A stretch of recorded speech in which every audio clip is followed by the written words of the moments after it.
Ya'juj dan Ma'juj adalah dua nama suku dari turunan Adam, sama dengan kita manusia.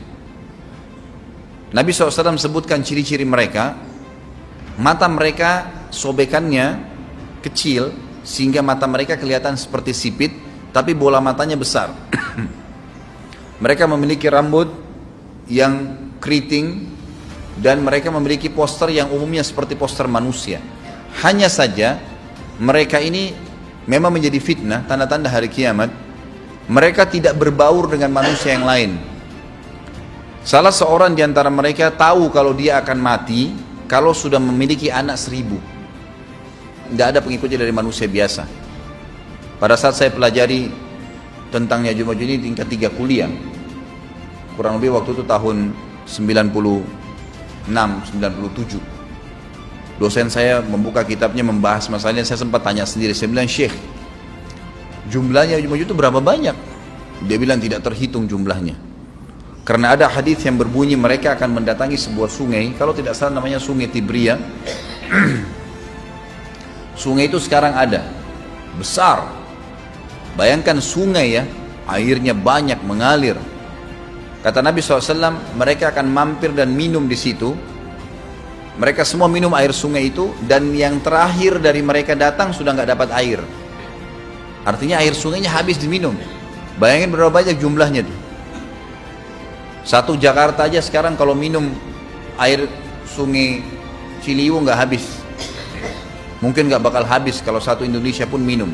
Bayangkan berapa banyak jumlah mereka tuh, tidak terhitung. Nanti kan kita bacakan ayat-ayatnya tentunya, banyak sekali ayat berhubungan dengan masalah itu. Tapi yang jelas pada saat itu Nabi SAW mengatakan, Allah berfirman kepada Isa, berkata, wahai Isa, aku akan mengeluarkan hamba-hambaku yang tidak ada seorang pun dari kalian bisa mengalahkannya, termasuk Isa alaihissalam, nggak bisa mengalahkan. Maka selamatkanlah dirimu bersama dengan pengikut-pengikutmu ke Gunung Tur namanya.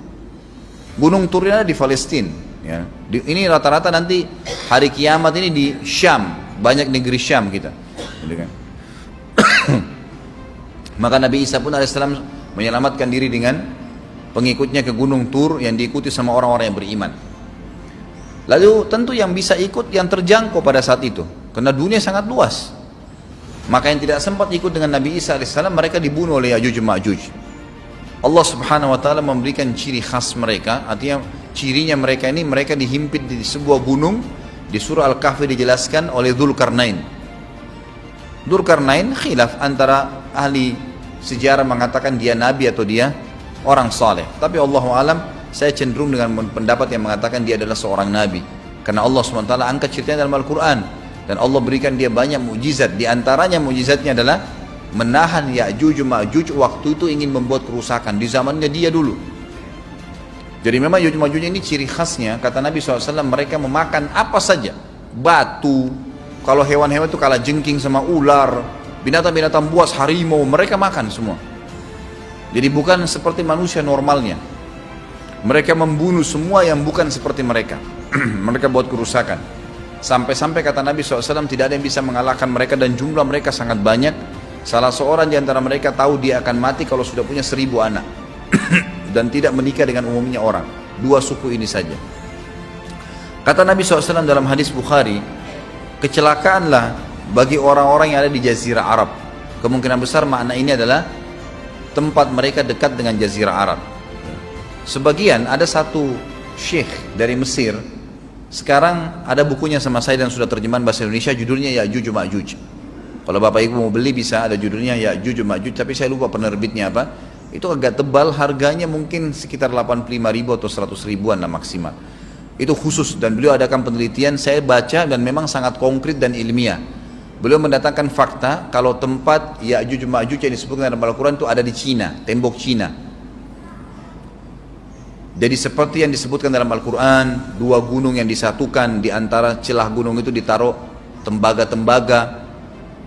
Pernah pemerintah Cina mendapatkan ada celah dari tembok Cina itu yang bolong, waktu mereka mau tempel bolongan itu dengan batu-batu tanah yang mereka biasa taruh sekarang, ternyata di dalam itu ada tembaga yang mengeras, dan seperti disebutkan dalam Al-Quran.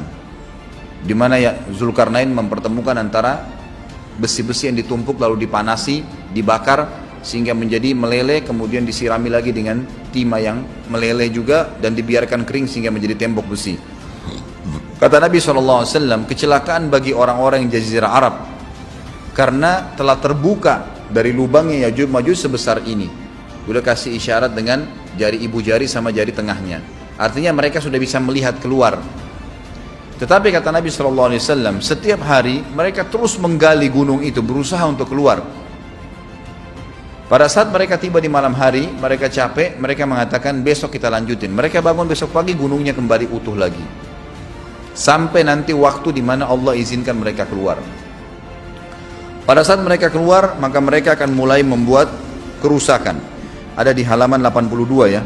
Al-Anbiya 96 sampai 97 ayatnya. Ingatlah hingga apabila dibukakan tembok Ya'juj Ma'juj, bolong, jebol, dan mereka turun dengan cepat dari gunung-gunung itu, dari seluruh tempat yang tinggi. Kita tahu itu jaraknya berapa ratus kilometer, bahkan mungkin ribuan kalau nggak salah.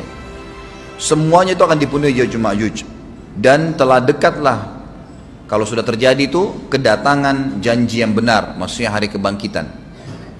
Maka tiba-tiba terbelalaklah mata orang-orang kafir. Mereka berkata, aduhai celaka kami, sesungguhnya kami dalam kelalaian tentang ini, bahkan kami adalah orang-orang yang zalim. Kenapa?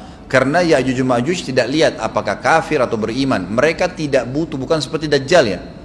Dajjal butuh jadi pengikutnya, oke, aman. Ini enggak, siapa saja ditemuin dibunuh. Dia enggak pandang, enggak mau tanya kamu dari suku mana, kamu agama apa, tidak dipandang. Orang-orang muslim pada saat itu, orang-orang muslim pada saat itu yang ikut dengan Nabi Isa AS berhasil selamat. Walaupun pada saat itu di muka bumi umumnya orang sudah beriman.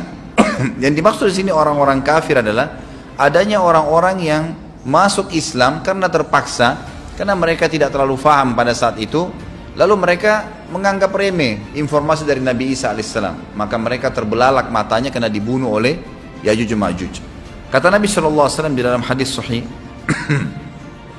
riwayat Imam Bukhari, bahwasanya Ya'juj Ma'juj akan membunuh siapapun yang mereka temui. Bahkan pada saat mereka sudah merasa menguasai bumi, mereka melepaskan anak-anak panah mereka ke langit. Lalu Allah menurunkan anak-anak panah mereka sebagai fitnah, dipenuhi dengan darah. Maka mereka berkata, kami telah membunuh semua yang ada di bumi dan semua yang ada di langit. Maka sebagai penutup dalam bahasan itu, kata Nabi SAW, Allah lalu mengizinkan Isa untuk berdoa kepada Allah agar memusnahkan mereka. Maka Isa alaihissalam pun akhirnya berdoa, meminta kepada Allah subhanahu wa ta'ala agar mereka semua dimusnahkan. Maka pada saat itu pun Allah subhanahu wa ta'ala menurunkan kepada mereka hama. Sebagian hadis menyebutkan serangga kecil seperti cacing, banyak sekali, yang menimpa tubuh-tubuh mereka. Setiap orang satu. Dan itu membuat mereka mati. Membuat mereka mati. Dan mereka mati seketika semuanya. Jadi secara bersamaan semuanya meninggal. Allahu a'lam waktu itu berapa ratus juta jumlah orang Ya'juj Ma'juj pada saat itu, tapi semuanya akan mati. Dan seluruh muka bumi dipenuhi dengan jasad mereka. Setelah itu Nabi Isa AS pun berdoa kepada Allah subhanahu wa ta'ala agar menghilangkan jasad-jasad mereka yang baunya sudah luar biasa waktu saat itu disebutkan dalam hadis. Maka Allah subhanahu wa ta'ala mengabulkan dan mengutus dari arah barat burung-burung yang lehernya panjang dan pelatuk mulutnya besar, yang memegang setiap jasad Ya'juj Ma'juj, diambil, diangkat, setiap orang satu burung. Bayangkan berapa banyak miliaran burung pada saat itu. Kita nggak tahu bagaimana, Allahu a'lam, tapi ini wahyu, penyampaian informasi yang pasti. Diambil, kemudian jasad-jasad mereka dilempar ke lautan. Lalu Allah subhanahu wa ta'ala turunkan hujan.